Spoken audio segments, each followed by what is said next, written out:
So you're gonna take this little thing right here, and this is still wet, but it's gonna fall out like it's dry, okay?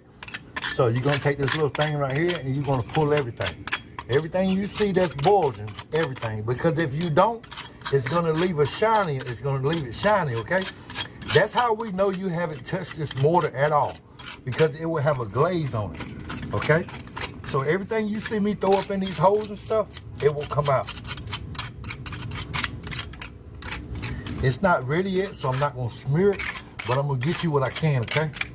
So when you're tuck pointing and you're 6'4" like me, you gotta get down here, because most of the time when we're laying, even Tennessee fieldstone or anything we're laying, we always miss that joint on the bottom and it's rough because we're so tall and we don't get down. So you gotta get down and you gotta see up under the stone, because that's where your bad spots are gonna be, is up under your stone. When you're standing up like this, you can see everything from the top, but you can never see nothing from the bottom, okay? Those are the little things that you need to know when you're doing this work.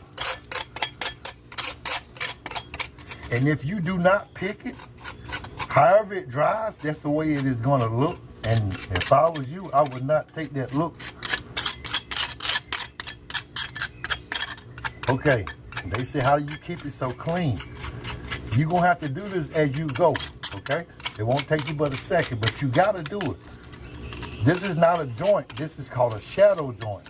You only see in the shadow because of the back of the rock. It's a ledgestone, so it's not perfectly flat on top of each other. So the little crevices and things that I've been showing you where the mud oozes out of, that's what you're gonna scrape, okay? You're gonna scrape it back as far as you can. Not all the way to the wall, but far as you can, okay?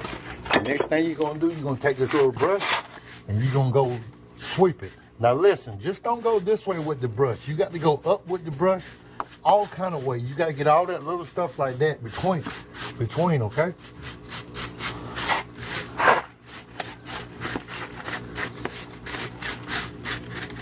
All right, now you looked at your stone. You say, okay, so do I have any mud on it? All right, you're looking at it. You got your little wire brush, okay.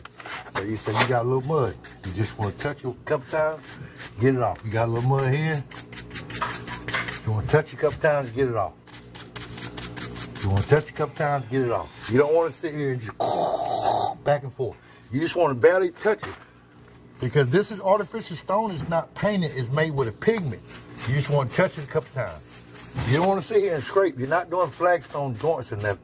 You shouldn't do flagstone joints with this anyway, because it pulls the joints apart. You should do it with a sponge so it stays smooth and slick.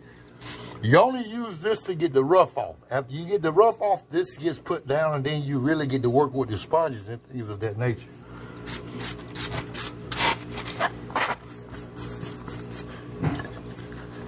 Even on that rock right there we covered, we still got to brush it too, because it'll be rough too, okay?